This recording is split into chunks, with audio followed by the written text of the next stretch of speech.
Anak ng teteng, bakit napakarumi ng bahay? Luisa, nasa ka ba? Hayop talagang babaeng to, oh. Napakadugyot. Wala talagang silbi. Luisa! Jeric, dumating ka na pala. Ang akala ko idediretso ka na sa trabaho mo kaya... Ikaw talagang babae ka? Di ka marunong sumunod sa mga ibinibilin sa'yo no? Hindi ba't sinabi ko na maglinis ka ng bahay? Ano na naman ba ang ginagawa mo? Nagluluto ako ng pagkain. Ang bobo mo talaga eh.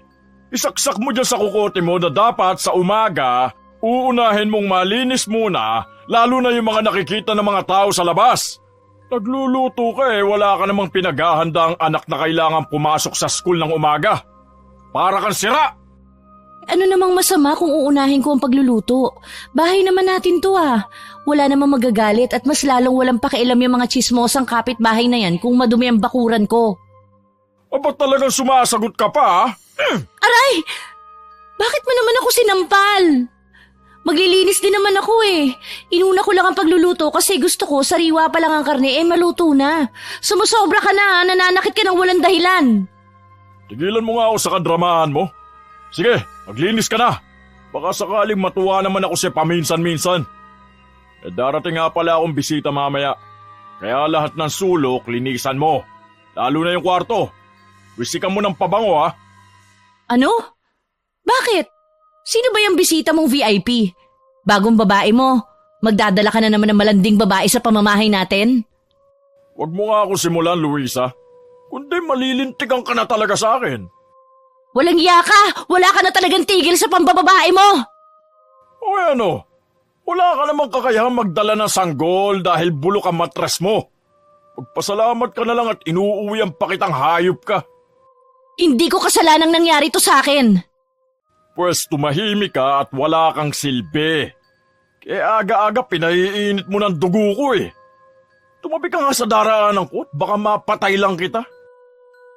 Habang pinapagalitan ni Jeric si Luisa, lumabas si Aling Tess mula sa kanyang silid. Nakaugalian na niyang makialam sa mga away ng mag-asawa, lalo na't siya ang ina ni Jeric. Nakatira ito matagal na sa poder nila at umaastang siya ang reyna sa pamamahay na yon. Ano ba? Ang aga-aga ang ingay-ingay niyong dalawa para kayong walang kasama sa bahay ah. Ano na naman bang pinag-aawayan ninyo? May darating kasi akong bisita mamaya, Mama. Naabutan kong marumi ang bahay. Ang gusto ko lang naman ipalinis ang buong paligid. Abay nagagalit? Ano? Jeric, ano ba yan? Para ka naman bata. Ba't kailangan mo pa magsumbong? Abay, bakit iha? Bawal na ba kayo magsumbong sa akin ng anak ko? Hindi naman ho sa ganun, Mama. Kaya lang ho away po mag-asawa ito. Hindi na ho dapat niya kayo sinasali. Hoy, Luisa! Anong hindi ako kasali? Baka nakakalimutan mo ako ang nanay ni Jeric. May karapatan ako sa lahat. Naku, kung ako lang sa anak ko matagal na kitang hiniwalayan. Maghahanap na lang ako ng ibang babae. Tingnan nyo, kaya ho lalong tumatarantado ang anak ninyo dahil imbis na sawayin ninyo sa pambababae niya, kinukonsinti nyo pa. Huwag mo masagot-sagot ang mama ko sa harapan ko ha. Kung hindi malilintigan ka sa akin. Ayos lang anak. Hayaan mo na. Hindi mo kailangan lumebel sa babaeng yan. Bakit? Gaano ho ba kataas ang level nyo? Tumigil ka na, Luisa! Ang yabang mong babae ka kumakaasta. Bakit? Ano ba pinagmamalaki mo? Naku, kung ako lang sa anak ko, hahanap na talaga ako ng iba. Yung kayang magkaanak. Hindi tulad mo. Wala kang silbing manugang. Pasalamat ka nga at pinagtsatsagaan kang pakisamahan ng anak ko Aba, baog ka na nga bungangera ka pa. Hindi ka marunong sa mga gawaing bahay. Tahimik na sumulyap si Luisa kay Aling Tess. Nakapikit ng bahagya habang sinasalo ang mga salita ng biyenan. Nagpatuloy ang tensyon sa loob ng bahay, lalo na't parang naging dalawa laban sa isa si Luisa sa kanilang pag-aaway. Hinayaan na lang niyang magsalita ng magsalita ang matandang babae. Maya-maya ay tinalikuran na lamang siya at tuloy-tuloy na lumabas ng bahay. Naiwan silang dalawa ni Jeric sa sala. Pagtimpla mo na lang ako ng kape nang mawala ang hangover ko. Napipilitan man, sinunod pa rin ni Luisa ang utos ng asawa. Pumasok siya sa kusina para ipagtimpla ito ng kape. Pagbalik niya, dala na niya ang isang tasa ng kape at iniaabot yon kay Jeric. Imbis na abutin ay ipinalapag naman yon ng lalaki sa maliit na lamesa na nasa tabi ng sofa. Dinampot nito ang cellphone. Samantala ay naupo naman si Luisa sa paanan nito upang hubarin ang sapatos ng asawa. Tanga! Huwag mo ang pakialaman yan. Lalabas pa ako eh.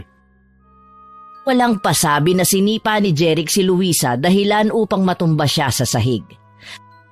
Tumingin lamang si Jeric sa kanya ng may iritasyon bago bumaling sa kape. Kinuha niya ang tasa ng kape at uminom, ngunit agad-agad siyang napatigil. Nagulat si Luisa nang makita niyang biglang iniluwa nito ang kape pagkatapos ay biglang nainis. Anong klaseng kape to, Luisa? Bakit ang pait? Ang kape mo walang asukal. Katitig sa kanya ang lalaki at galit na galit. Dahil sa gulat ay hindi naman nakapagsalita si Luisa. Bigla itong natakot sa naging reaksyon ng asawa. Dugyot ka na, tanga ka pa. Halika nga rito. Nagulat si Luisa nang biglang hablutin ni Jeric ang kanyang buhok. Ipinulupot yon sa matigas na braso. Wala siyang nagawa kundi sumunod sa malupit na paghila ng asawa. Pakaladkad na dinala siya ni Jeric papunta sa kusina. Ganito na lang ba palagi? Talaga bang pinamumukha mo na sa akin na wala ka talagang silbi, ha? Habang dinadala siya ni Jeric, naluha si Luisa sa sakit ng pagkapit sa kanyang buhok at sa takot sa mga susunod na mangyayari. Jeric, tama na! Masakit na! Ngunit hindi nagpaawat si Jeric. Sa halip, mas lalong hinigpitan ng kapit sa buhok ni Luisa. Walang pakundangan sa pagdurusa ng asawa. Dapat lang to sa'yo nang magtanda ka. Iniinsulto mo ba ako, ha? Dati masarap ka magtimpla ng kape nung una kita makilala. Kung hindi sana ako na-inlove sa kape mo noon, hindi sana kita mapapangasawa, leche ka. Tapos ngayon bibigyan mo ako ng palpak na kape? Tama na! Hindi na uulit! Hindi na ako magkakamali! Sige, pagtimpla mo ako ng bagong kape. Bilisan mo! Hindi lang dahil sa kapirasong buwisit na papel ng kasal natin noon talagang hiniwalayan na kita. Wala kang silbi. Tama ang mama mo noon. Dapat talaga sinunod ko na lang siya nang sabihin niyang di tayo bagay. Sa wakas, binitawan ni Jeric si Luisa. Bumagsak ito sa sahig. Tahimik na napaiyak ang babae sa masasakit na salitang binibitawan ng asawa. Hindi na niya alam kung saan pahuhugot ng lakas para kayanin ang lahat ng kanyang paghihirap. Kung hindi ka pa naman matuto, ewan ko na lang sa'yo. Sa kabila ng sakit at galit, nahanap ni Luisa ang lakas ng loob na magsalita kahit alam niyang delikado ito. Ba't mo ito ginagawa sa akin, Jeric? Hindi ka naman dating ganyan ah. Nasusulsulan ka lang ng nanay mo. Parehas na kayong asal demonyo. Anong sabi mo? Pareho kayo ng nanay mo, mga asal demonyo! Biglang nag-init ang mukha ni Jeric. Bumilis ang kanyang paghinga. Sa isang iglap, sinampal nito si Luisa dahilan upang matumba ito muli sa sahig. Namula ang kanyang pisngi. Nagsimula na namang tumulo ang kanyang mga luha. Aray ko! Bakit mo ako sinampal? Sa susunod na painitin mo pa ang ulo ko, hindi lang yan ang aabutin mo. Nagkakaintindihan ba tayo, ha? Huwag na huwag mo kami maikukumpara sa demonyo at baka saniban ako't mapatay pa kita. Hindi ko na uulitin! Ayokong mauulit pa ito. Hanggang maaari, huwag mong ikakalat ang pagmumukha mo sa pamamahay kong ito. Tandaan mo! Dahil sa susunod na makikita ko yung pagmumukha mo, isinusumpa kong dudurugin ko ang panga mo hanggang sa mag-iba na yung itsura mo! Wala nang nagawa si Luisa sa pananakit na yon ni Jeric sa kanya. Nagsimula ang lahat ng kalbaryo niya noong malaman nila na wala na talaga siyang kakayahang magkaanak, ayon sa doktor na tumingin dito. Halos araw-araw na siya nitong sinasaktan, pinagsasalitaan at binubugbog. At tulad ng dati, pagkatapos ng lahat ng pananakit nito ay bigla siya nitong iiwan na parang basahan. Isang matalim na tingin ang ipinukol ni Jeric bago lumabas ng bahay. Panay naman ang hikbi ni Luisa habang inaayos ang nagulong buhok. At malungkot na pinapahid ang mga luhang umaagos sa kanyang pisngi. Hindi niya alam kung hanggang kailan niya matitiis ang mga pangbubugbog na yon ng asawa. At kahit anong pakiusap niya rito na huwag siyang sasaktan, tila bingi ang asawa sa mga pagmamakaawa niya. Patuloy siyang pinagmamalupitan nito. Ang mga kapitbahay naman na nakarinig sa pangbubugbog ni Jeric sa kanya ay takot namang makialam. Kilala kasing sanggano ang lalaki sa lugar nila at walang inaatras ang laban. Bukod pa roon, palagi rin itong ipinagtatanggol ng konsentidor ang ina nito na si Aling Tess. Nang umagang yun, wala nang ginawa si Luisa kundi linisin ang mga kalat sa bahay.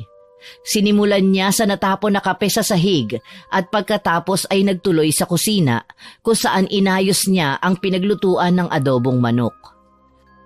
Pagod at masakit ang kanyang katawan, ngunit hindi niya ininda ang hirap dahil alam niyang kailangan niyang tapusin ang kanyang mga gawain. Sakto namang nakabalik si Aling Tess. Kararating lang mula sa bahay ng kaibigan niyang kapwa mahilig sa tsismis. Tila ba ay nag-enjoy siya sa kanyang umaga, dala ang malisyosong ngiti at nakataas ang kanyang kaliwang kilay habang papalapit kay Luisa. Oh, ano na namang gulo dito? Parang dinaanan ng bagyo ang bahay ah. Halatang nang aasar si Aling Tess. Tahimik lang si Luisa. Patuloy na nililinis ang kalat, pilit na iniwasan ang mga titig ng kanyang biyenan. Hindi ako magtataka na baka isang araw wala ka ng asawa. Malapit ka ng palitan ng aking anak. Walang silbi. Ramdam ni Luisa ang pagkapuno ng kanyang loob sa mga sinabi ni Aling Tess. Tumayo siya at sa unang pagkakataon, hindi niya napigilang magsalita ng malakas. Magdahan-dahan naman po kayo sa inyong pananalita. Ay hindi ba? Kaya ka lang naman nananatili dito kasama ng anak ko dahil makapal ang mukha mo? Ilang beses ka nang pinalalayas ng anak ko sa pamamahay na to eh. Ang tigas ng budhi mong manatili pa rito. Kasal kami, asawa ko siya. Kaya kung sino man ang makapal ang pagmumukhang nananatili sa pamamahay namin, ikaw yon! Nabigla si Aling Tess sa biglaang pagtataas ng boses ni Luisa. Galit na galit, humakbang siya papunta kay Luisa at walang pakundangang sinampal ito. Abay, ipokrita kang babae ka! Aray! Bakit niyo ako sinampal? Wala kang galang! Para magising ka! Ina pa rin ako ni Jeric kaya matuto ka rumispeto. Mahilig kayong makialam sa buhay naming mag-asawa. Respeto? Wala kayo nun. Nakakasura ang ganyang ugali para sa mga matatandang hindi naman karapat dapat na irespeto. Aba! At sinusubukan mo talaga akong babae ka, ha? Iniangat muli ni Aling Tess ang kamay upang sampalin si Luisa, ngunit mabilis na nahawakan ni Luisa ang braso ng matanda. Mahigpit niyang pinigilan ito at dahil 52 taon na si Aling Tess, hindi na kasing lakas ang kanyang katawan kumpara sa malalakas na kamay ni Luisa. Subukan niyo lang nasaktan ako. Hindi ko na igagalang na kayo ay mas matanda sa akin at kayo ang ina ni Jeric. Alam kong sinadya niyo talaga ipaluto sa akin ang ulam na yon para maabutan ako ni Jeric at saktan ulit ako ng anak ninyo eh. Alam kong gustong-gusto niyo nang magkahiwalay kami ng anak niyo. Anong kaguluhan ito? Halos mapatalon sa takot si Luisa nang marinig ang boses ni Jeric sa pintuan ng kusina. Buong akala niya ay nakaalis na ito dahil nakita niyang nakalabas na ito ng bahay. Jeric? Mabilis na binitawan ni Luisa ang mga kamay ni Aling Tess na kasalukuyang hawak-hawak pa rin niya. Dahan-dahan siyang humarap sa asawa habang si Jeric naman ay nakakunot ang noo at masama ang titig sa kanya. Binasag ni Aling Tess ang katahimikan sa kusina. Nagkunwari itong umiiyak na nagsusumbong kay Eric. Anak! Mabuti na lang dumating ka! Nakita mo ba? Sinasaktan ako ng asawa mo! Nakayakap pa si Aling Tess sa braso ng anak, nakangusong nakatingin kay Jeric. Hindi matawaran ang kaba ni Luisa habang pinagmamasdan ang reaksyon ng asawa. Totoo ba ito? Anong ginawa mo sa nanay ko? Hindi ko siya sinaktan. Ipinagtatanggol ko lang ang sarili ko. Siya ang nanakit sa akin. Maniwala ka sa akin, Jeric. Sinungaling kang babae ka. Anak, ako ang paniwalaan mo. Sinabihan ko lang naman siya na huwag kang gagalitin pero sinampal niya ako bigla. Dito, sa pisngi. Tingnan mo naman anak, namumula, hindi ba? Mama, huwag kayo magsinungaling. Alam niyo ang totoong nangyari. Kita mo na, Jeric. Tinawag niya ako sinungaling. Wala na talaga siyang galang sa akin. Nakatitig si Jeric kay Luisa. Tila nag-aalab ang galit sa kanyang mga mata. Si Luisa naman hindi mapakali, kinabahan sa maaaring mangyari. Alam niya na kahit anong pagpapaliwanag ang gawin niya sa asawa, mas paniniwalaan nito ang ina. Kaya naman, sa muling pagtingin sa kanya ni Jeric, nakita niya ang malaki nitong hakbang, tinawid ang espasyong namamagitan sa kanilang dalawa. Nang makalapit ang anak kay Luisa, kaagad nitong sinuntok siya sa sikmura. Napalugmok siya sa sahig sa tindi ng sakit ng kanyang sikmura. Bumili lang ako saglit ng alak, sinaktan mo na agad si inay? Napakawalang hiya mong babae! Wala akong ginagawang masama.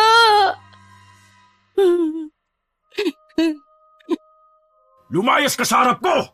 At baka di ako makapagtimpit, mapatay kita! Umalingaw-ngaw ang sigaw na yon ni Jeric sa buong kusina. Kahit masakit ang katawan, pinilit ni Luisa na makatayo at makapaglakad patungo sa kanyang silid. Dahan-dahan niyang inihakbang ang mga paa ng walang ano-ano ay itinulak naman siya sa kanyang likod ng kanyang biyenan. Bilisan mo! Nagpapaawa ka pa eh! Halos mapasubsob siya sa malakas na pagtulak sa kanya. Habang binabaybay ni Luisa ang daan patungong silid, walang tigil sa pagpatak ang kanyang mga luha. Nagkulong siya doon ng buong maghapon. At tila naman walang pakialam sa kanya ang mga kasama sa bahay. Hindi na siya nakakain ng agahan, maski sa tanghalian ay nagpalipas na rin siya ng gutom. Saka na lamang siya nakakain ng bandang hapon na. Wala na ang mag-ina sa bahay. Si Aling Tess ay nagpunta na sa bingguhan samantalang ang asawa ay malamang nasa kabilang pugad. Halos magdamag niyang iniyakan ang mga nangyari. Hindi niya matanggap na gano'n na lang kasama ang pagtrato sa kanya ng asawa. Kinabukasan naman, kahit puyat, maagang nagising si Luisa para magluto ng almusal. Ininit na lamang niya ang ulam nung nagdaang gabi at sinangag naman ang kaning lamig na natira din kagabi. Para kahit tanghaliin siya sa paglalako ng mga basahan ay may makakain ng kanyang asawa at si Aling Tess. Balak niya ring bisitahin ang matalik niyang kaibigan sa kabilang baryo. Dito niya ikinukwento ang lahat ng mga sama ng kanyang loob tungkol sa asawa. Kahit papaano sa piling ng kaibigan, nakakaramdam siya ng pansamantalang kapanatagan ng loob. Sakto namang katatapos niya lang magluto nang lumabas si Jeric sa kwarto. Halos 5 buwan, magmula nang malaman nitong baog siya, nagdesisyon na itong humiwalay sa kanya ng silid tulugan. Nataranta namang inasikaso niya ito. Inuna niya muna ang pagtitimpla ng kape bago siya nagsandok ng pagkain.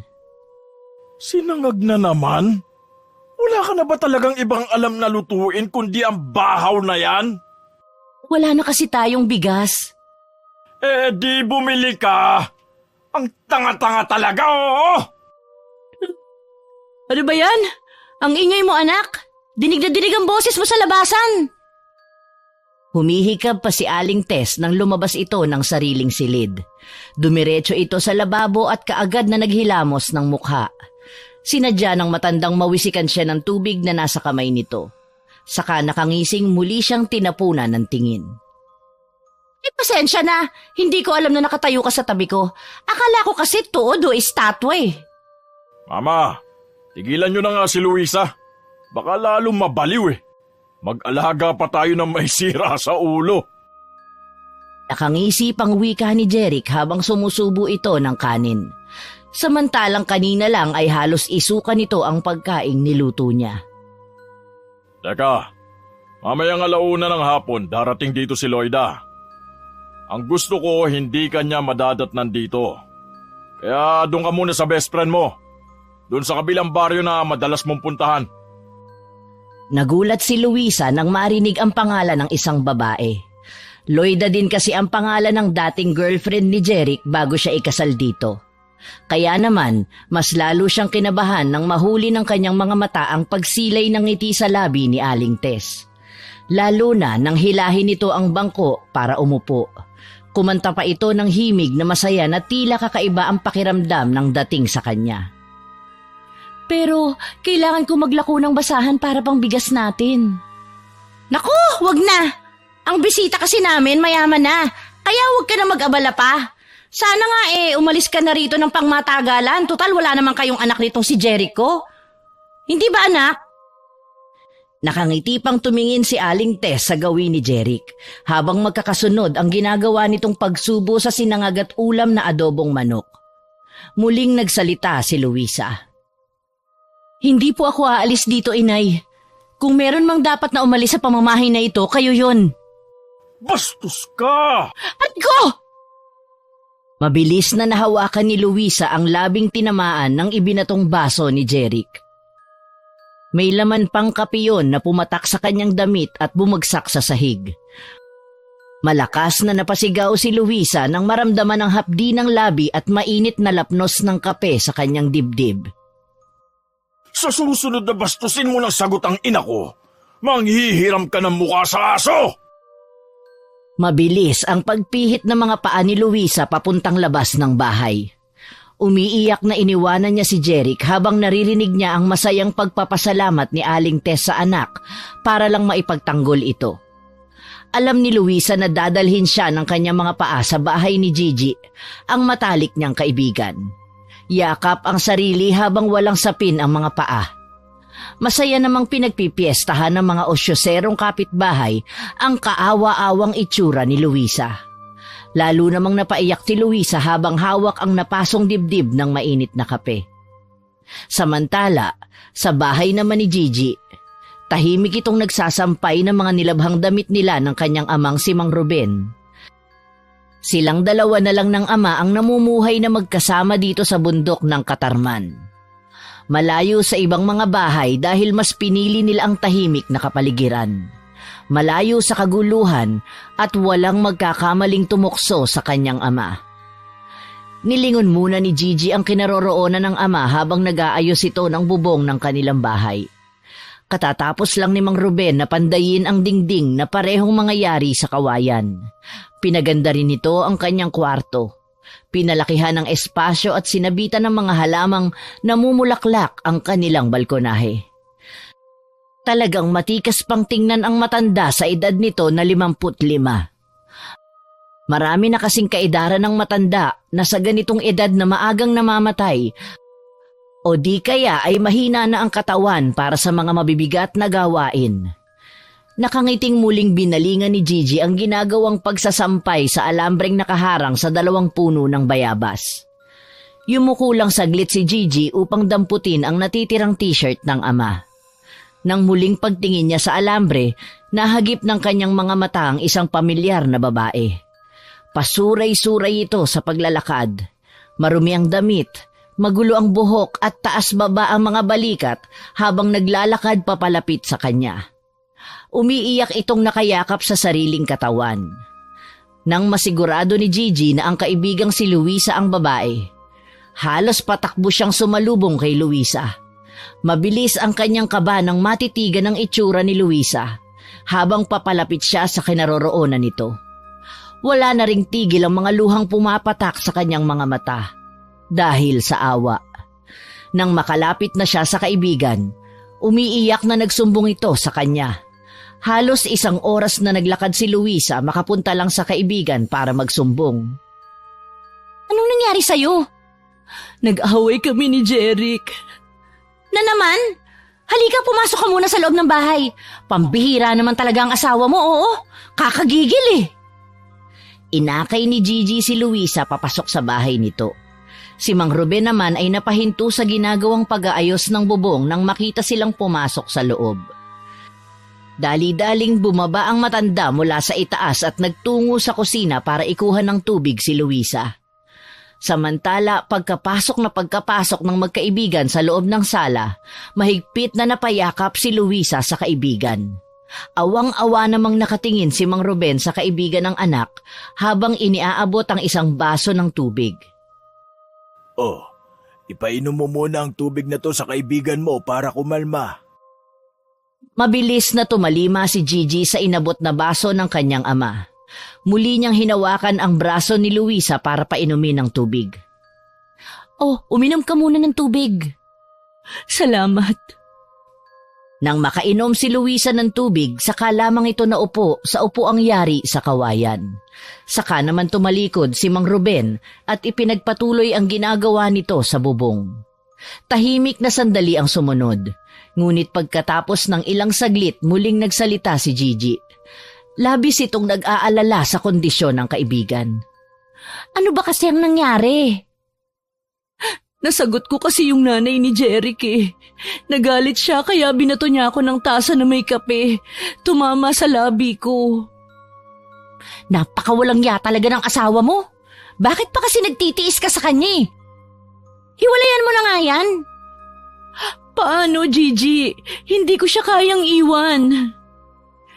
Hihintayin mo bang mapatay ka ng asawa mo?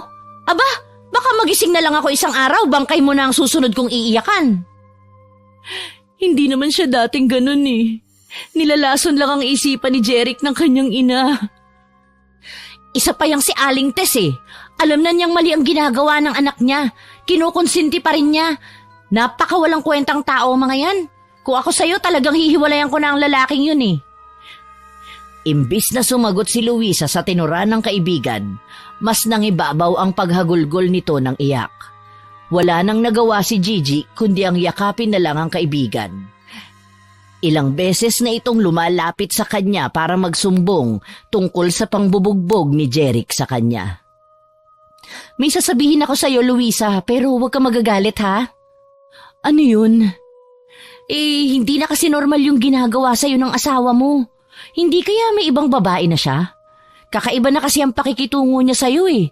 Malakas ang pakiramdam ko may ibang babae na talaga yang si Jeric. Ilang beses na rin na nagkaroon siya ng babae, Gigi, pero pinalalampas ko yun. Hinahayaan ko na lang. Pero kanina sinabi niya sa akin na darating daw yung Loida. Sinong Loida? May kilala akong Loida, hindi ko lang sure kung siya yung tinutukoy niya. Madalas kasi naming pinag-aawayan ng babaeng yun nung magkasintahan pa lang kami ni Jeric. Ex-girlfriend niya. Natutop ni Gigi ang sariling bibig nang maintindihan lahat ang nakatakdang mangyari kay Luisa sa sandaling magkatotoo ang kanyang mga iniisip. Hoy, dadalaw sa bahay niyo yung ex niya? Naku, Luisa, iba na yan ah. Hindi ka na lang talaga sinasaktan ng asawa mo. Binabastos ka pa. Nginungod-good ka na niyan sa kahihiyan. Ang sakit, Gigi. Hindi ko na alam ang gagawin ko. Wala naman akong laban. Pinagtutulungan nila akong mag-ina. Ay nako, sinasabi ko sa'yo. Sa panahon ngayon, hindi na uso ang martir. Huwag kang magpapakagaga dyan sa asawa mo. Wala naman kayong anak eh. Kung ako sa'yo, iwan mo na. Mas mabuti pa mag-asawa ka na lang ng bago. Hindi naman pwede yun. Nangako ako sa harap ng altar na magsasama kami ng asawa ko sa hirap at ginhawa. Magsasama sa hirap at ginhawa? Siya na nga ang dahilan ng paghihirap mo eh. Tapos siya nagpapakaligaya. Ay, ewan ko sa'yo. Magdusa ka kapag binahay niya yung Loida na yon. Sinabi nga niya na dumito na lang daw ako habang naroon si Loida. Ano? Ganong kahalangang bituka ng asawa mo? Naku po, huwag kang papayag. Umuwi ka doon. Huwag mong hayaang gawin sa'yo yan ng asawa mo. Alam mo, maski gusto kong hiwalayan mo na yung walang kwentang lalaki na yan, hindi ko pa rin maaatim na magreyna-reynahan ng kung sino mang babae sa pamamahay mo. Mali yun. Muling napahagulgol ng iyak si Luisa. Dahil sa matinding emosyon na lumukob sa kanya, ay muling niyakap ni Gigi ang kaibigan at ipinaramdam dito ang kanyang simpatya. Awang-awa ito kay Luisa na halos mamagana ang mukha at mata nito sa kaiiyak. Mainam pa magpahinga ka na muna. Halika doon sa kwarto ko. Tumalima naman si Luisa. Nahiga ito ng walang imik sa kama. At ilang sandali lang ay nakatulog na ito. Kinumutan pa niya ang kaibigan sa kamalungkot na tiningnan nito. Nakita niya ang pumutok na labi nito. Ang eksenang yun ang naabutan ni Mang Ruben. Tinawag nito ang anak papunta sa kusina. Unang nagsalita si Mang Ruben nang maupo sila sa harap ng mesa. Kawawa naman ang kaibigan mo. Gusto mo ba iganti ko siya? Naku, wag na po itay. Di ba nangako ka na sa akin noon na hindi ka nagagawa ng masama? Matagal na ho tayong nananahimik dito sa bundok. Kaya nakikiusap ako. Hayaan na lamang natin si Luisa na siyang lumutas sa problema niya. Aalalayan ko na lang po siya. Pero maaati mo ba na magpatuloy ang ganyang kalagayan ng kaibigan mo? Paano kung hindi na niya makaya? Aba, mataas ang kaso ng mga nagpapakamatay dahil sa depresyon. Hindi ko naman sinasabi ito para takutin ka. Pero di natin alam kung ano ang mangyayari bukas. Hindi ho mangyayari yan, tay. Palaban ho ang kaibigan ko. Hindi niya gagawin sa sarili niya yan. Sabihin na natin na kaya niya. Paano kung mapuruhan naman siya ng asawa niya? Hihintayin mo bang may mangyaring masama sa kaibigan mo bago ka kumilos? Ay, kahit na anong mangyari, hindi na kayo babalik sa dati niyong gawain. Nangako kayo sa akin at kay inay. Tama na ang usapan nating ito. Wala nang nagawa si Mang Ruben nang talikuran na siya ng anak sa kusina at lumabas ito ng bahay. Napapabuntong hininga na lang ang matanda dahil alam naman niyang may magagawa siyang tulong para sa kaibigan ng anak. Itinuturing na niyang anak si Luisa dahil mabuti ito sa kanya at kay Gigi. Matagal ng panahon na iniiwasan sila ng mga tao dahil kilala siya bilang isang malupit na mangkukulam. Tinalikuran sila maging ng kanilang mga kamag-anak. Ngunit tanging si Luisa lang ang walang pag-aalinlangang nakipagkaibigan kay Gigi at tumanggap sa kanyang anak. Nais niyang tumanaw ng utang na loob at tulungan si Luisa sa paraang alam niya. Subalit dahil nga sa binitawan niyang pangako sa namayapang asawa at sa kanyang anak, natatalikuran na niya ang pangungulam ay hindi niya magawa. Malungkot na tumayo si Mang Ruben sa lamesa at tinungo ang kalan para magluto ng pananghalian nilang mag-aama. Ang tangi na lang magagawa ni Mang Ruben para kay Luisa ay ang maipagluto ito ng paborito nitong ulam na sinantol at dinikdik na hipon. Samantala, sa bahay ng mag-inang Tess at Jeric, dumating ang kanilang panauhin, si Loida. Bitbit niya ang isang malaking bag habang umiindayog ang kanyang balakang papasok sa sala. Ang babae ay maputi, matangkad at mas maganda kaysa kay Luisa. Makapal ang kanyang make-up at mahilig siyang ngumuya ng bubble gum na tila walang iniwan sa isang pokpok. Masaya itong sinalubong ni Aling Tess. Tila ba matagal nang hinihintay ang pagdating ng babae.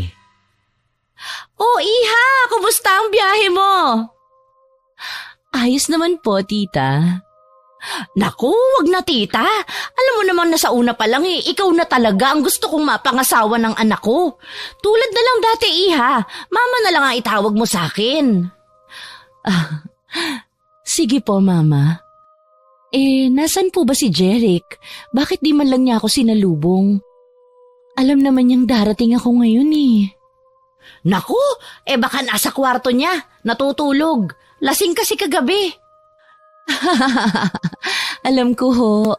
Kasi kami ang magkasama niyan kagabi, magdamag. Doon na nga rin po namin napagkasunduan na magkakabalikan na po kami. Kaya po ako nandito, dala ko na ang mga gamit ko. Simula ngayon, dito na ako titira." "Pero alam mo ba ang tungkol sa asawa niya?" Ang sabi naman ho ni Jeric, ayos lang. Kasi hiwalay naman na sila ng kwarto ni ano. Ano nga ang pangalan ng babaeng yun? "Luisa." "Ayun, Luisa, yun nga po. Total hiwalay naman sila ng tulugan. Doon ako sa kwarto ng anak ninyo matutulog." Saka nakakalokong napangisi ito bago naupo sa bangkong naghihintay sa sala. Si Aling Tess naman ay nakangiting tinalikuran ng bisita at tinungo ang silid ng anak. Pagbukas niya ng pintuan, nakita niya itong nakadapa sa higaan. Mahinang yugyug sa balikat ang nagpagising sa natutulog na si Jeric. Gumising ka, anak! Naririyan si Loida! Ang ganda-ganda talaga ng ex mo na yan. Saka mukhang mayaman, ha? Sige po, Mama. Susunod na po ako. Hindi pa man ito nakakatayo ay pumasok na sa kanyang silid si Loida. Diretso itong lumapit kay Jeric at sinibasib na agad ito ng halik. Walang pakialam sa presensya ng ina ng lalaki. Ngunit imbis na mailang ang matanda ay natuwa pa ito sa nakitang paglalambingan ng dalawa. Umalis siya sa loob ng silid at isinarado yun. Tila isang batang teenager na kinikilig ito. Dinig na dinig niya ang mahihinang tawanan ng dalawa. Dinampot naman ni Aling Tess ang mga dalang pasalubong ni Loida para sa kanya. Pabango at bagong mga damit. Ang gaganda naman ng mga to. Mukhang mga mamahali na mga to, ah. Tiyak na kaiinggitan ako ng mga kumari ko kapag nakita nilang suot ko ang mga ito. Hay, kung sana si Loida na lang ang napangasawa ng anak ko. Sayang talaga. Pero pwede naman na magkabalikan pa sila eh. Kailangan lang mapaalis ko sa pamamahay na to ang inutil na si Luisa para wala nang hadlang sa dalawa. Samantala, sa kabilang bahay naman ay naging abala na ang mag-ama sa paghahanda ng kanilang hapagkainan. Inutusan na ni Mang Ruben ang anak na gisingin na si Luisa. Luisa, gising na. Kumain na muna tayo. Niyugyug niya ng marahan ang balikat ng kaibigan. Nagising ito at pupungas-pungas pang napatingin sa kaibigan. Kain na tayo. Busog pa ako, Gigi. Naku, hindi ako naniniwala. Sa itsura mong yan parang di ka kumain ng ilang araw na. Ang payat mo na, oh. Bumangon ka na dyan. Nagluto si tatay ng paborito mong sinantol na hipon. Talaga? Ang bait-bait niyo talaga sa akin. Salamat, Gigi. Oh. Tama na ang drama. Tumayo ka na dyan, ah. Tara na. Baka mamaya lumamig ang sabaw, sayang. Dahan-dahan siyang bumangon sa pagkakahiga at humawak sa nakalahad na kamay ng kaibigan. Inakay siya nito papuntang kusina. Pagdating nila roon, naratnan nilang nakaupo si Mang Ruben paharap sa lamesa. Masaya itong nakangiti nang makita siya. Halika anak, maupo ka. Ipinagluto kita ng masarap na ulam. Damihan mo ang kain nang lumakas ka. Alok ni Mang Ruben kay Luisa. Mabilis namang kumilo si Gigi para ipaghila siya ng upuan. Taranta pa itong sinandukan siya ng kanin at ulam. Teka, Beshi, para na akong bibitayin ito, ah. Baka kasi magbagong isip mo at hindi ka kumain. Pwede ba yun? Nakakahiya naman kay Tatay Ruben kung hindi ko matitikman ang mga niluto niya. Salamat po, Tatay, sa pagluto. Walang anuman. O siya, sige. Kumain ka na at lalamig ang pagkain. Napapangiwing nagsubo ng kanin at ulam si Luisa. Medyo namamagana kasi ang pumutok nitong labi. Kaya naman, mas lalong nangingibabaw ang awa sa mga mata ng mag-amang Ruben at Gigi. Parang dinudurog ang puso ni Ruben nang makita ang sitwasyon ni Luisa. Si Gigi naman ay hindi mapigilan ng hindi mapaiyak sa nakikitang itsura ni Luisa habang ito ay nasasaktan sa pagkain. Pagkatapos kumain ay tumulong na sa pagliligpit ng mga pinagkainan si Luisa. Nang matapos sa ginagawa ay muli silang nag-usap ni Gigi. Pumasok muna sila sa silid ni Gigi para makapagpalit ng damit na ipinahiram sa kanya ng kaibigan. Ginamot na rin ito ang kanyang pumutok na labi. Pagkatapos ay muling nagbukas ng usapan si Gigi para kay Luisa. Mamayang 4:00 ka na lang ng hapon umuwi. Ipahinga mo muna yung katawan mo para may lakas ka pagdating sa bahay nyo. Kung sakaling may madatnan kang kakaiba sa mga ipinagagawa nila, lumaban ka. Huwag kang magpapatalo. Oo, Beshi. Salamat sa lahat-lahat ng naitulong mo sa akin. Oo naman. Kapatid na ang turing ko sa'yo, no? Kahit si Itay awang-awa sa kalagayan mo. Ikinuwento mo pala kay Tatay Ruben ang lahat. Oo, para nakasing anak ang turing niya sa'yo. Saka ayoko rin maglihim sa kanya. Kaya lagi mong tatandaan na dito lamang kami ni tatay sa likod mo. Muling napahikbi si Luisa sa sinabing yun ni Gigi. Napaiyak na lamang ang dalawa nang muli siyang yumakap sa kaibigan. Sa likod naman ng pinto ay tahimik lamang na nakikinig si Mang Ruben sa usapan ng dalawa.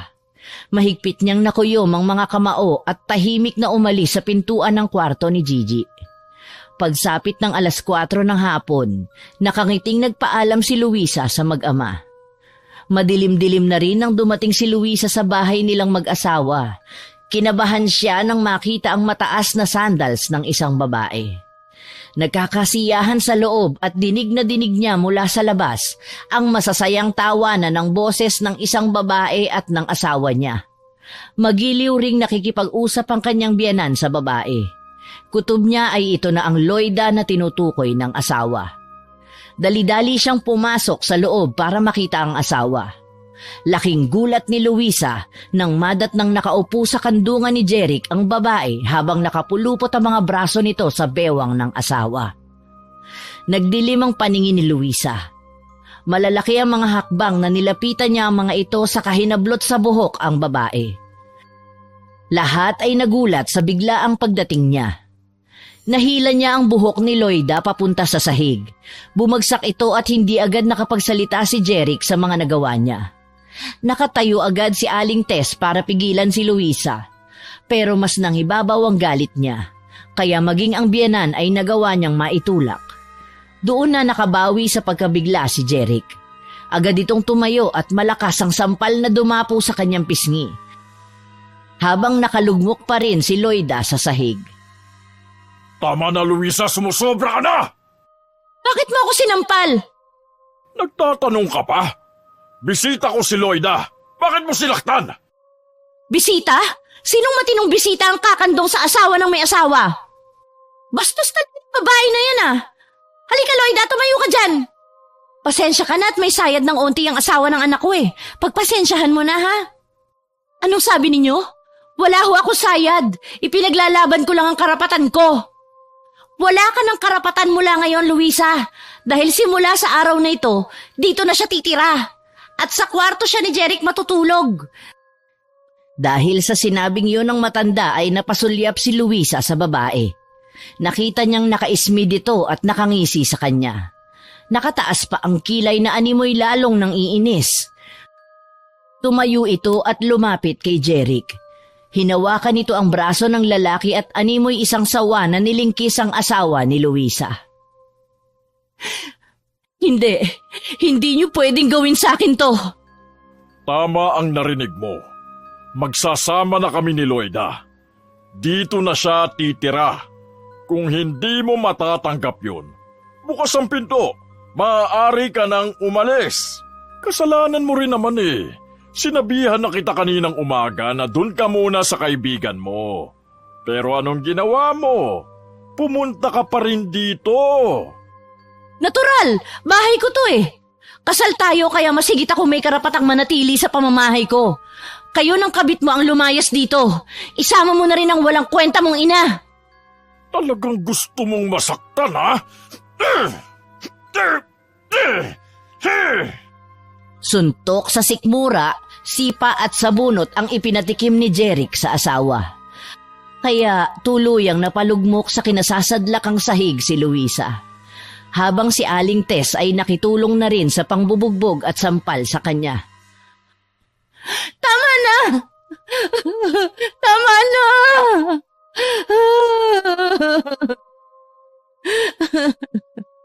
Siguro naman ay magtatanda ka na.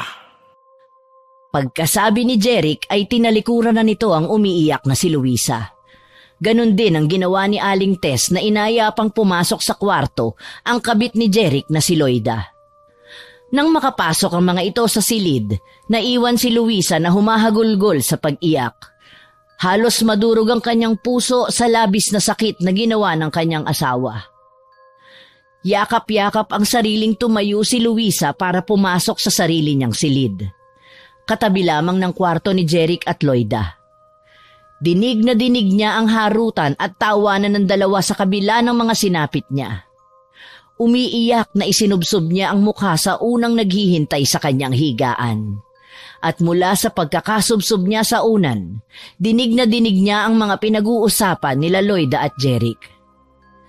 Mabuti pa palayasin mo na ang asawa mo dito, Jeric. Handa akong magbayad sa kanya kung sakali.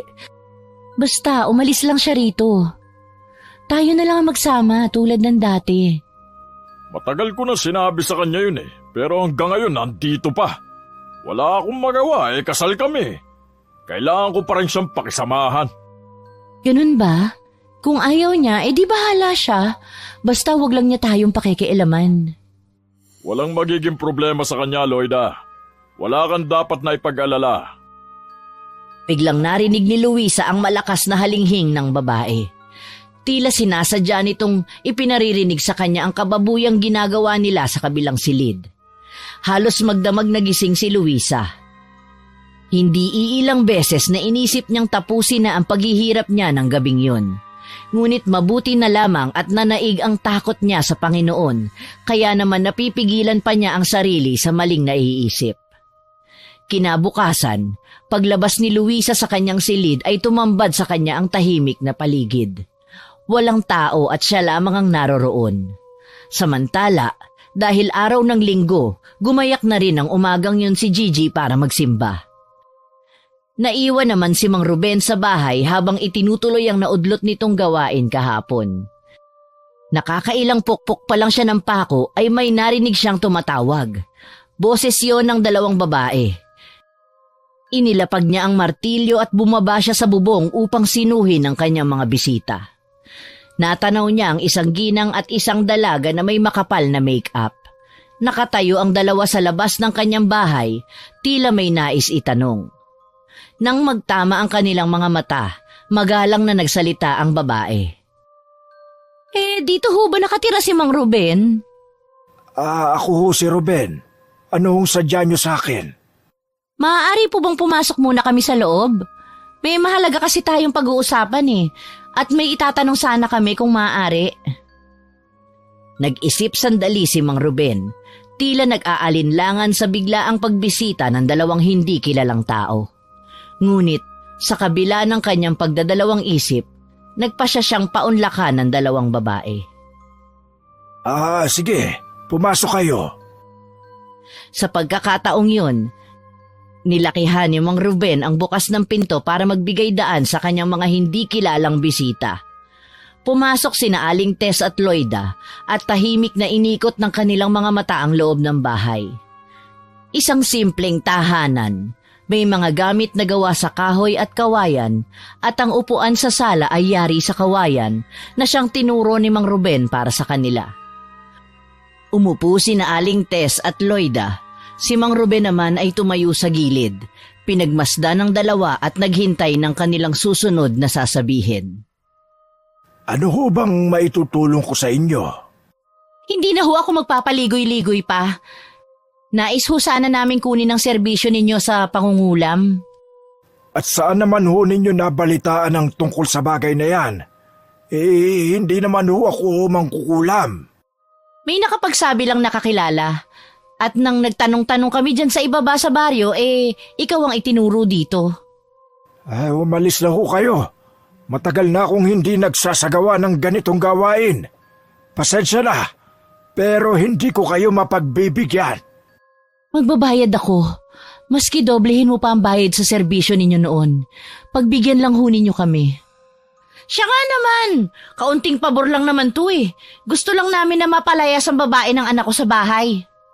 Hindi ko kayo kilala. Mabuti pa umalis na kayo. At huwag niyo na akong tuksohin sa pera. Tangka na sanang tatalikuran ni Mang Ruben ang dalawa nang pigilan siya ni Aling Tess sa mga braso. Nagulat siya sa biglaang pagkilos ng ginang, kaya't napatingin siya sa kanya ng may halong pagtataka at pag-aalala. Nakikiusap ako! Sandaling binitawan ni Aling Tess ang kamay ni Mang Ruben. Nagmamadali itong naghalungkat sa loob ng kanyang daladalang bag na nakasabit sa balikat. Napatayo si Aling Tess, iniabot ang isang litrato kay Mang Ruben. Nanginginig pa ang kanyang kamay habang ginagawa ito. Tiningnan ni Mang Ruben ang litrato. Isang babae na kilala niya. si Luisa. Nagtaka siya kung bakit nais ng dalawang ito na paalisin ang babae at anong klaseng tulong ang inaasahan nila mula sa kanya. Tumahimik ang paligid at tila bumagal ang oras. Bumundol ang kaba sa kanyang dibdib at nagpalipat-lipat ang tingin niya sa dalawang babaeng nakaupo sa upuan.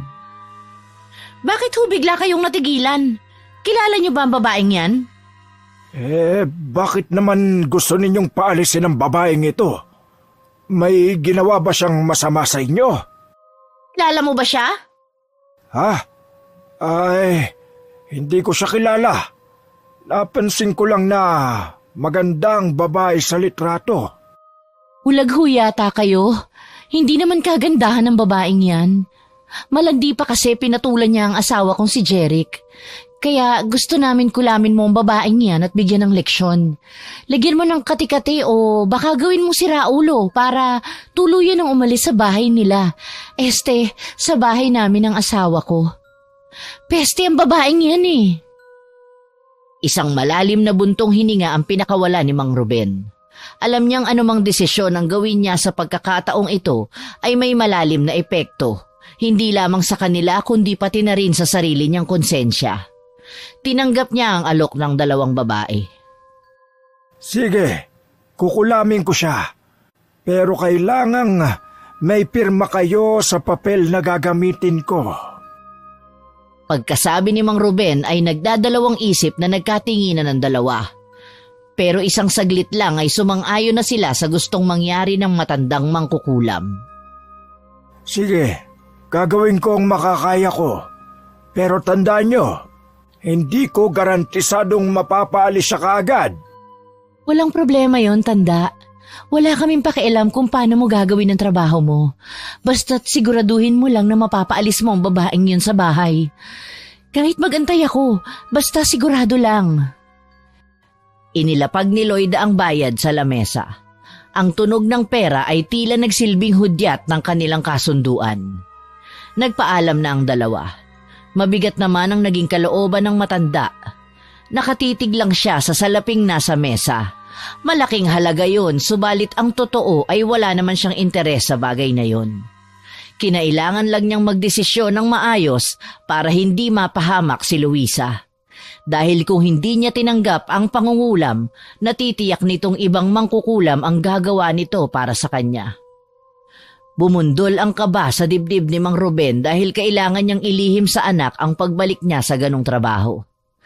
Kaya naman, muli siyang pumasok sa silid sa nakasaradong kwarto sa ilalim ng silong ng hagdan, kung saan naroroon ang kanyang mga kagamitan sa pangungulam.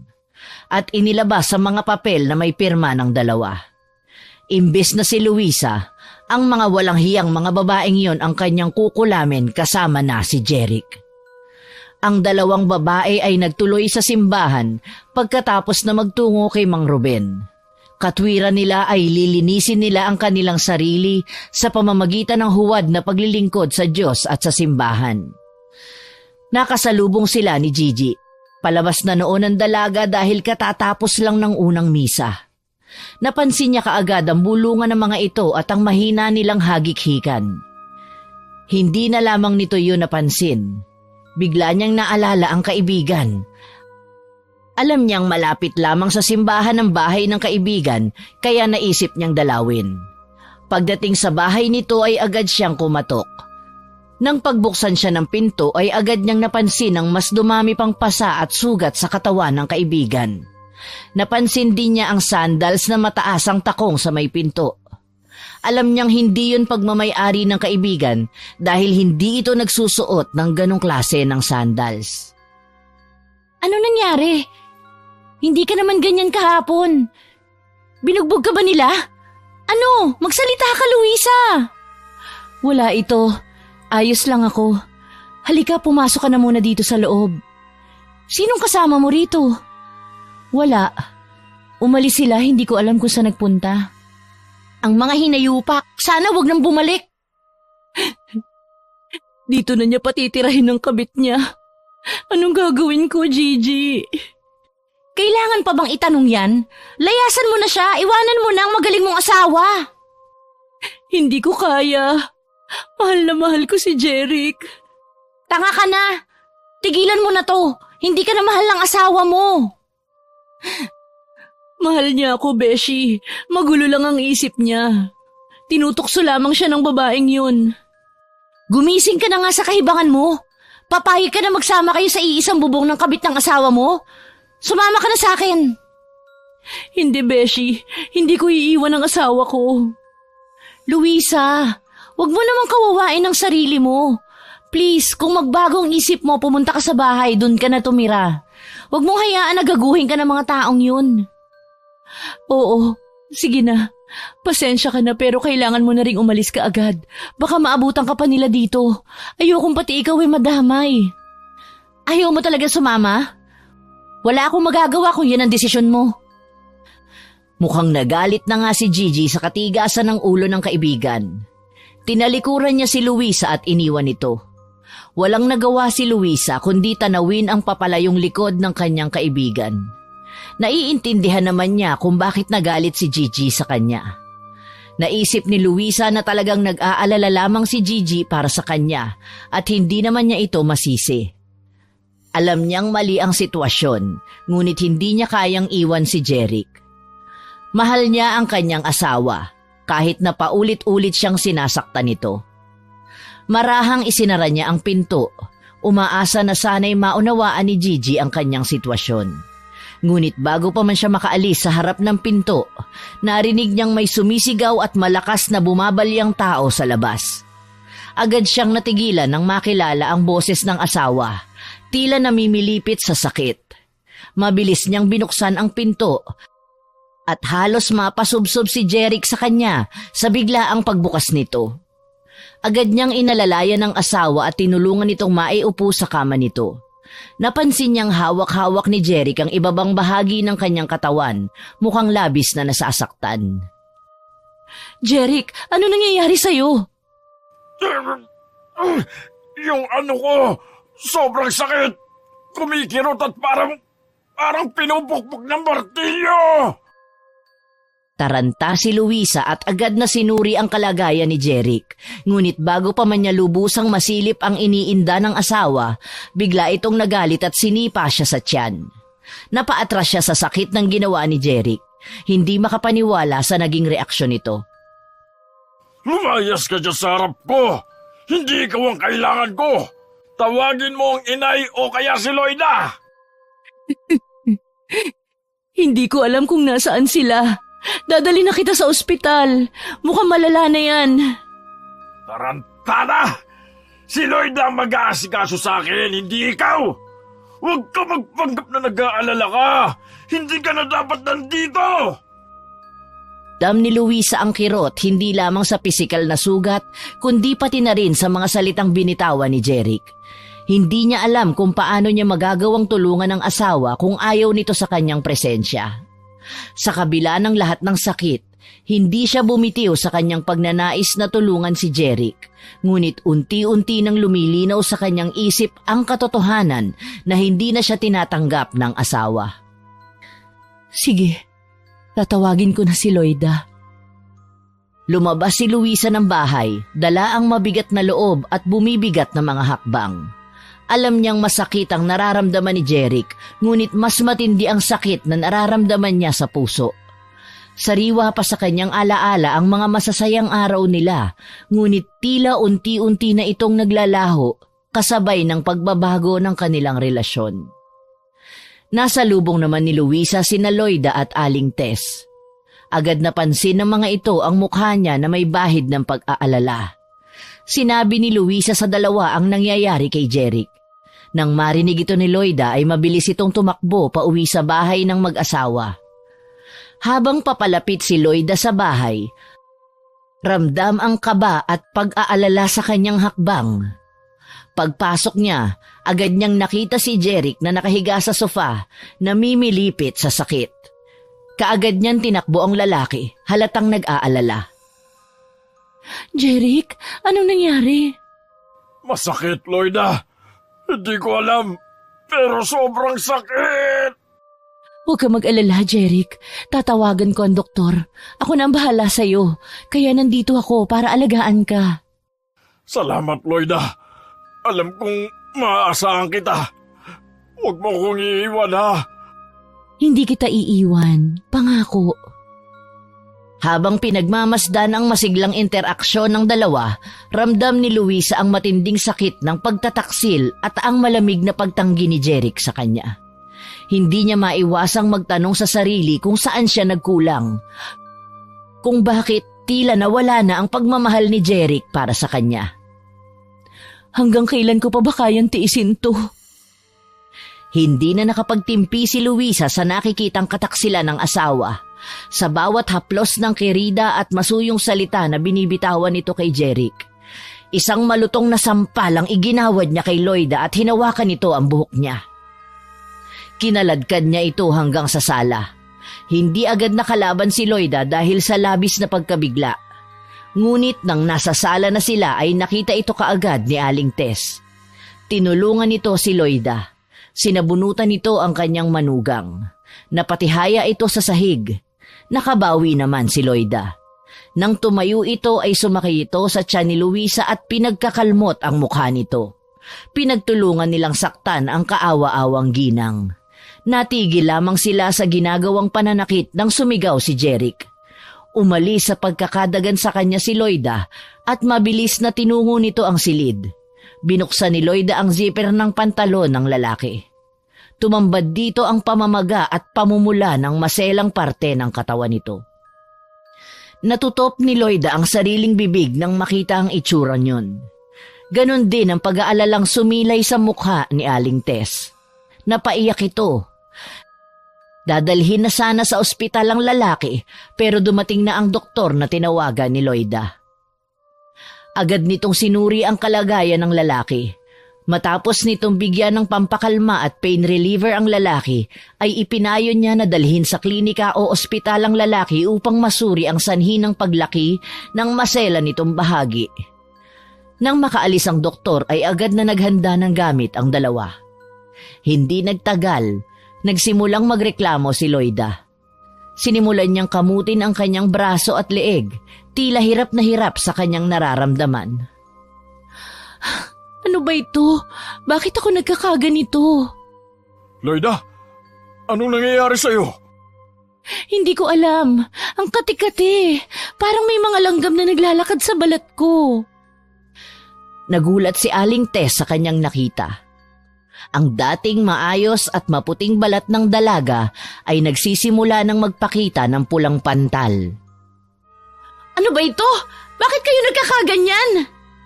Hindi ko na kaya. Parang sinusunog ang balat ko. Agad pumasok sa isipan ni Aling Tess na hindi normal ang nangyayari sa dalawa. Agad niyang pinag-isipan ng masama si Luisa. Sinugod niya ito sa loob ng silid. Pinagmumura niya ang manugang. Ikaw! Anong ginagawa mo sa amin? Wala akong ginawa. Siguro pinakulam mo sila, no? Ipokrita ka! Hindi ko po sila ipinakulam. Wala akong nalalaman sa nangyayari sa kanila. Sinungaling! Ito ang dapat sa'yo! Pinagsasampal siya ni Aling Tess sa mukha. Dahil sa sakit na naramdaman ay napilitan si Luisa na labanan ng matanda. Pumihit sa ilalim si Luisa at hinablot na rin niya ang braso nito. Ang lahat ng lakas niya ay ibinuhos ni Luisa para mahila ang matanda palabas ng kanyang silid. Nang nasa labas na sila ay binitawan niya ang matanda at mabilis na tumakbo papasok sa kanyang kwarto. Isinara niya ang pinto. Buksan mo ang pinto, Luisa! Huwag kang duwag! Harapin mo ako! Sa loob ng silid, si Luisa ay nagsisimula ng mag-ipon ng luha. Nanginginig sa takot at kaba. Alam niyang si Aling Tess ay galit na galit. Ngunit alam din niya na kailangan niyang ipagtanggol ang sarili. Sa kabila ng lahat ng kanyang pinagdadaanan, napagtanto niya na may hangganan din ang kanyang pagtitiis. Samantala, pagdating ni Gigi sa kanilang bahay ay napansin niyang wala si Mang Ruben. Nakaraniwang naroroon sa bahay tuwing oras na yon. Nagulat siya at bahagyang nabahala dahil kadalasan ay nandyan na ang ama niya, nag-aayos ng mga kagamitan o abala sa ibang gawain sa kanilang bakuran. Bakit kaya wala ang itay? Saan kaya siya nagpunta? Sinubukan niyang ikutin ang bahay. Tumingin sa paligid at kahit sa kanilang maliit na hardin. Ngunit wala talaga si Mang Ruben. Naisip niya na marahil ay umalis si Mang Ruben upang maghanap ng mga kahoy sa bundok. Pero bakit parang ang aga naman yata niyang umalis at hindi man lang nagsabi sa akin? Sa kabila ng kanyang pag-aalala ay tinungo na lamang niya ang kusina. Inihanda niya ang mga gulay na gagamitin sa kanilang tanghaliang mag-ama. At habang ginagawa niya yon ay inaalala niya ang kaibigang si Luisa. Nagdasal siya na maging maayos sana ang maging kalagayan nito. Kahit pa alam niya na nasa hindi magandang sitwasyon ang kaibigan. Pagkatapos makapagluto ni Gigi ng pananghalian, ay naisipan niyang abalahin ang sarili sa paglilinis ng bahay. Pero nagtaka siya nang mapansing parang nakabukas ang pinto ng dating silid ng ama kung saan naroroon ang mga gamit nito. Bigla siyang kinabahan nang tinungo niya ang pinto. Oh, anak. Kanina ka pa ba dumating? Nagulat si Gigi sa biglang pagsalita ng ama niya mula sa kanyang likuran. Agad siyang humarap at nakita si Mang Ruben na nakatayo sa pintuan ng kusina. May daladalang mga gatong at dahon mula sa puno ng balete. Tay, saan ka galing? Nanguha lang ako ng kaunting panggatong. Tapos ay kumuha na rin ako ng mga dahon ng balite para gawing gamot. Dahon ho ng balete para sa gamot? Susubukan ko lang na mag-eksperimento. Alam mo, meron kasi akong nabasa sa periodiko na mainam daw ang dahon na ito sa mga kati-kati. Oh, ba't ganyan ka makatingin sa akin? Huwag kang mag-alala. Hindi ito para sa pangungulam. Alam ko ho, Tay. Nagulat lang po ako. Tara na ho sa kusina. Maghahanda na po ako ng pananghalian natin. Mabuti pa nga, anak. At gusto kong magpahinga muna ngayong araw ng linggo. Mabilis na tumalikod sa ama si Gigi para maghanda ng pagkakainan. Samantala, sa bahay naman ni Luisa ay nagkakagulo pa rin ng tatlo sa biglaang pagwawala ni Jeric. Paulit-ulit itong humihiyaw sa sakit nang walang tigil na pagkirot ng ari nito. Kahit siya ay natatakot na ring lumabas, lalo pa at pinagdududahan siya nitong nangungulam sa mga ito. Kumakalam na rin ang kanyang sikmura dahil simula pa kanina ay hindi na siya kumakain. Ilang saglit lang, tumahimik na rin ang loob ng bahay. Kaya bumangon siya sa higaan at binuksan ang pinto. Sinilip muna ni Luisa ang labas ng kanyang kwarto bago humakbang palabas. Pero nagulantang siya sa biglang pagdakot ng mga kamay sa kanyang buhok. Paglingon niya, nakita niyang pag-aari yon ng galit na si Loida. Kumalat na ang mapupulang bukol at pantal hanggang sa mukha nito. Hinila ang kanyang buhok patungo sa nakaupong si Aling Tess. Hinihintay lang pala ng dalawa na lumabas siya para pagbayarin sa kasalanang hindi naman niya ginawa. Aray ko! Nasasaktan ako! Ikaw ang may kagagawa nito. Hayop kang babae ka! Ano bang sinasabi mo? Wala akong kinalaman sa nangyayari sa inyo. Bitiwan mo nga ako! Subalit mas hinigpitan pa ni Loida ang pagkakahawak nito sa kanyang buhok. Tama na yan! Mabuti pa tumawag na muna tayo ng manggagamot. Para mapatunayan natin na yung babae na yan ang may kagagawa nito sa inyo. Bakit ako? Nakita niyo naman na wala akong ginawa, di ba? Bakit ako ang pinagbibintangan ninyo? Maski sukdulan ng kasamaan ninyo sa akin, hindi ko magagawang mangulam.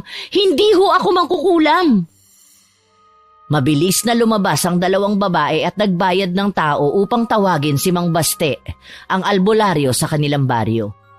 Sa pagkakataong yon ay agad niyang sinilip ang kanyang asawa. Nakabaluktot ito at umiiyak na dahil sa labis na sakit at pag-aalala sa kanyang kalagayan. Pasado 6:00 na ng hapon nang dumating ang albularyo. Ayan! Yang babae na yan ang may kagagawa ng lahat ng ito! Mangkukulam ang babae na yan! Pero tumanggi ang lalaki at sunod-sunod ang ginawang pag-iling. Sinabi nito sa dalawa na wala itong nararamdamang malakas na enerhiya mula sa kanya. Saka lamang siya nakahinga ng maluwag nang diretsong sabihin ng albularyo na hindi isang ordinaryong mangkukulam ang gumagambala sa asawa niyang si Jeric. Bukod pa ron, sinabi rin ng matanda na ang susunod na kukulamin ay si Aling Tess. Imposible! Siya lang ang alam kong may galit sa amin. Maaari ding pinakulam lang niya kami. Galit na pinamimilit ni Aling Tess sa matanda pero mahigpit din ng ginawa nitong pagtanggi. Bago nagsalita ay tumingin muna ito sa kinaroroonan ni Luisa. Mababaka sa mukha nito ang awa nang makita ng matanda ang mga galos at pasa niya sa katawan. Muli itong bumaling sa dalawa at sinabi nitong wala itong nararamdamang presensya ng enerhiya sa katawan na maaaring magsabi na ito nga ang nangulam sa dalawa. Hindi nagustuhan ni Loida ang sagot ng matandang albularyo kaya naman halos ipagtulakan ng dalawa ang matanda palabas ng bahay. Pero bago lumabas ang matanda ay nag-iwan ito ng isang babala. Sinabi nitong nasa pagkatao ng dalawa ang kasamaan at walang sino man ang makapagpapagaling sa mga sakit na dadapo sa kanila. Dahil ang mangkukulam na tinutukoy ng matanda ay ang pangungulam gamit ang kalansay ng katawan ng tao. Ito ang tinatawag na panggagaway, isang pangungulam na walang lunas at kahit si Mang Baste ay walang magagawa para pigilan yon. Nang tuluyang makaalis si Mang Baste, galit na galit siyang hinarap ni Aling Tess. Para sana saktan muli. Subalit, bago pa man siya makalapit, nagulat siya nang biglang lumobo ang kanyang mga labi. Napaigik sa sakit si Aling Tess at agad na hinaplos ang kanyang mukha, habang patuloy na sumisigaw dahil sa sakit. Hindi na makapagsalita si Aling Tess dahil sa pamamaga ng kanyang mga labi. Halos hindi na rin makilala ang kanyang mukha. Samantala, si Loida ay nakamasid lang. Baka sa mukha nito ang labis na takot. Sa mga oras na yon ay nagsisisi na ang dalaga kung bakit pa siya nagpunta sa lugar na yon. Inisip niyang nadadamay lamang siya sa karma ni Jeric at sa ina nito. Samantala, sa kabilang bahay naman ay maagang nakatulog si Gigi. Kaya naman malaya nang nagagawa ni Mang Ruben ang kanyang pangungulam sa mga taong naisaktan si Luisa. Nasa harap niya ang isang mahabang lamesa kung saan nakahiga ang kalansay ng kanyang mahal na asawa. Isa ring dating mangkukulam ang asawa niya at bago ito mamatay ay kabilin-bilinan niya sa asawa na wag siyang ipalilibing at gamitin ang kanyang kalansay sa pangungulam ngunit sa isang kondisyon. Mamimili lamang ito ng taong kanyang kukulamin. Yung mga masasamang tao at walang magandang dulot sa kapwa. Taliwas yon sa naging usapan nila ng kaharap naman ng kanilang anak na si Gigi na nangako siya sa harap ng asawa na hindi na siya mangungulam ulit. Hindi alam ni Gigi na may pahintulot ng ina ang desisyon ni Mang Ruben kung sakaling dumating ang araw na kailangan nitong bumalik sa pangungulam. Kasabay ng isinasagawang ritual ang paghihirap ng mga taong kanyang kinukulam. Sadyang madilim ang silid upang balutin ng lakas ng dilim ang kapangyarihang lumulukob sa katawan ni Mang Ruben.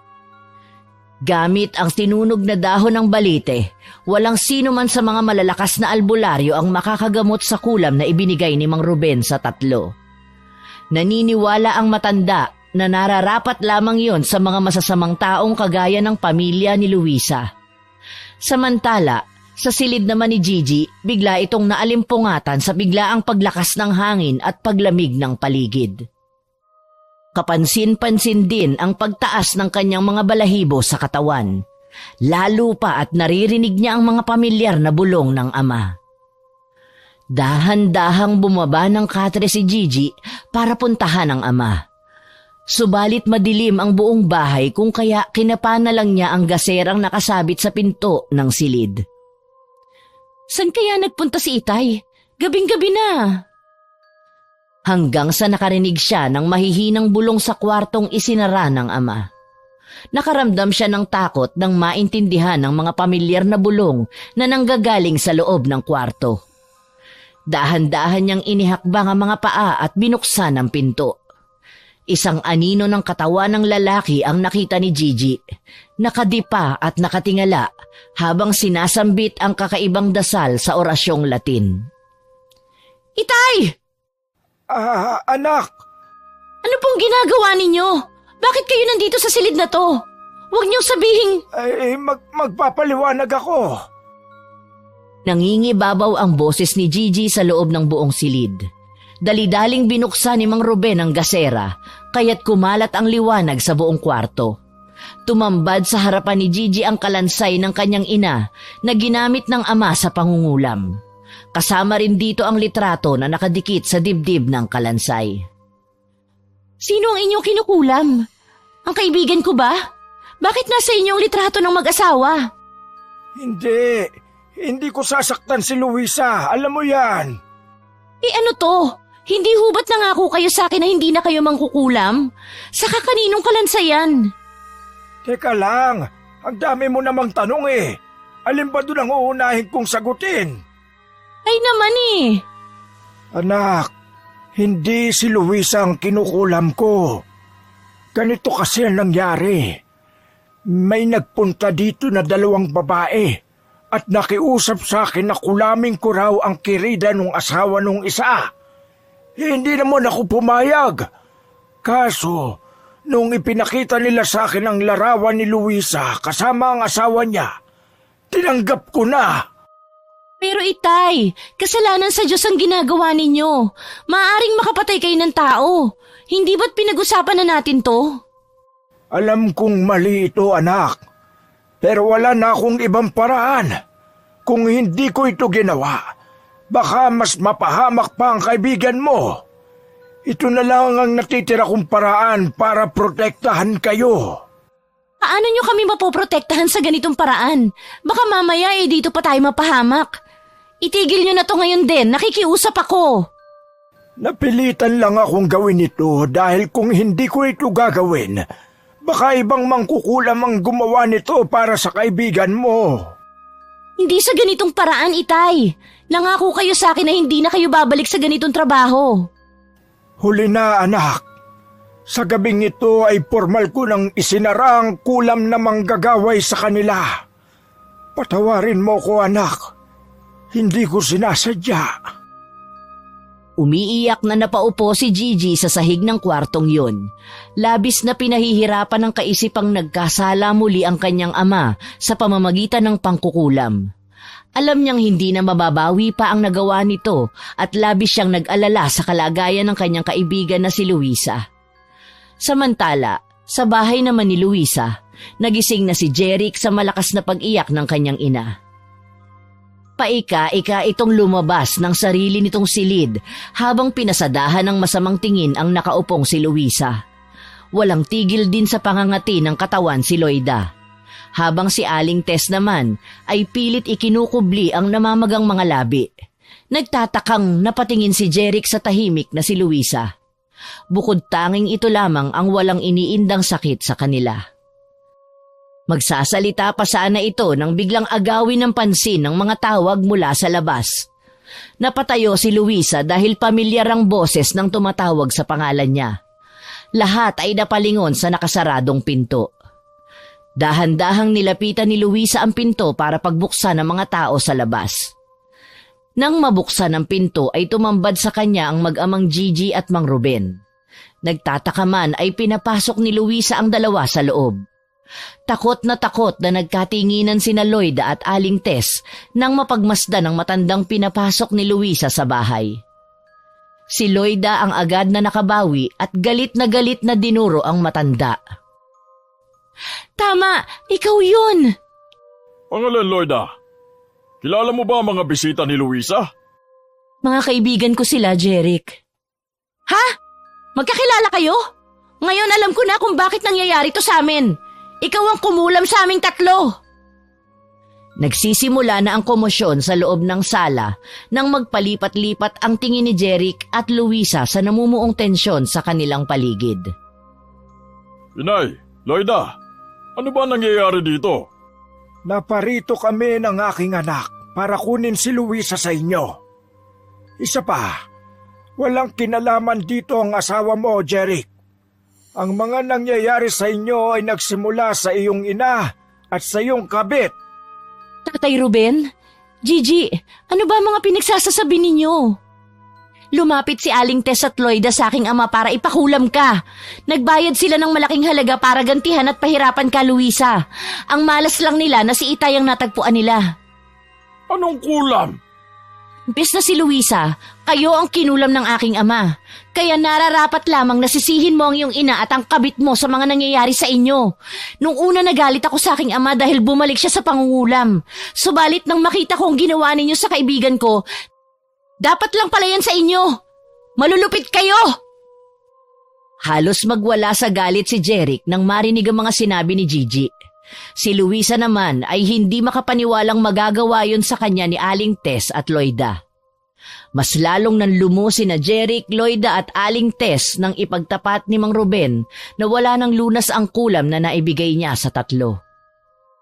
At kung sakaling mamatay man ako ngayon o maski bukas, kasama ko kayong malalagutan ng hininga. Magkakasabay tayong ibabaon sa lupa. Dahil sa mga narinig na ginawa ni Aling Tess at Loida, ay nagpa siya itong umalis na at sumama sa dalawa. Iniwan niya ang asawa, si Loida at si Aling Tess na nagmamakaawa na bawiin ng kulam. Patawarin mo ko, Luisa. Wala naman kayong kasalanan sa akin, Tatay Ruben. Alam ko pong hindi niyo sinasadya ang nangyari. Dapat pa nga po ako magpasalamat sa inyo kasi prinotektahan niyo po ako. Sabay-sabay na nagkaiyakan ng tatlo at tahimik na umuwi sa bahay nila sina Mang Ruben. Tay, ngayong ayos na sina Luisa baka naman ho pwedeng ito na ang huli ninyong pangungulam. Ilibing na ho natin yung kalansay. Hindi pa pwede, anak. Baka magalit sa akin ang nanay mo. Bilin niya noon sa akin na gamitin lang ang kalansay niya kapag kailangang magparusa ng tao. Ano? Totoo ba? Si nanay yun? Oh, pasensya ka na kung itinago ko sa'yo. Pero tay, please naman, tama na. Sige, titigil na ako. Pero sa isang kondisyon. Ano po yun? Pumili ka ng matinong lalaki. Dahil oras na magluko ang magiging asawa mo. Tinitiyak ko, Gigi, na yun na ang huling kulam ng manggagaway dito sa baryo natin.